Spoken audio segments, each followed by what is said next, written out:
Hello guys, ito ang ating Moro Blend at ating titimplahin na ngayong araw. So, bubuksan natin.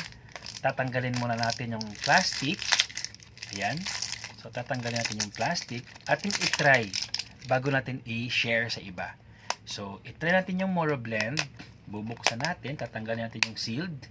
Ayan. And then, bubuksan. Siyempre, yung pagbukas nito guys, meron pa rin siyang, so napaka-safe talaga ang ating Moro Blend.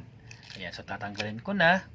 Ayan, so lalagyan natin ng tubig. So wag niyo pong lagyan ng tubig na mainit kasi mamamatay po yung enzyme. So dapat yung sakto lang yung iniinom natin sa gripo or sa dispenser.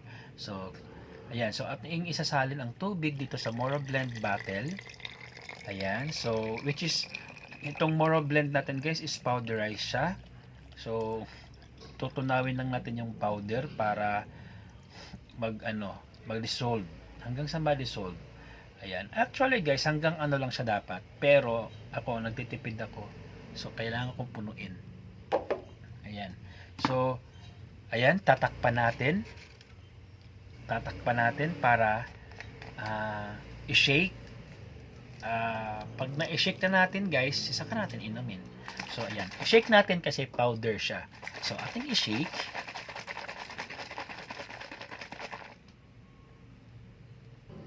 Ito, so natunaw na guys, wala na yung powder dito na dumikit. So ating titikman. So kung hindi naman kayo maselan, pwede naman itong ating ating takip sa bote. So ito yung gawin natin pang measure kasi hindi naman ako masilan. Pero kung kayo'y masisilan, pwede nyong kutsara.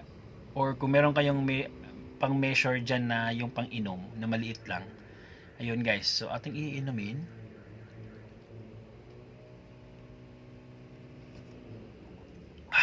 Isa pa. Ayan.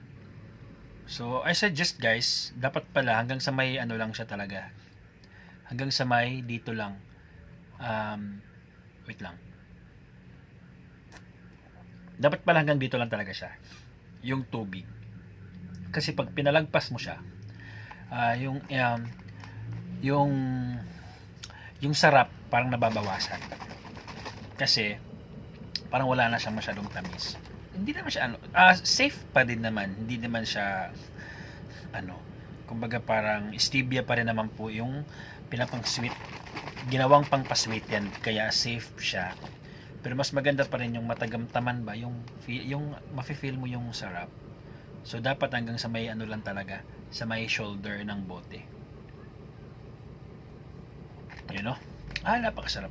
Ayan, so ayan guys, na-try ko na and maraming salamat.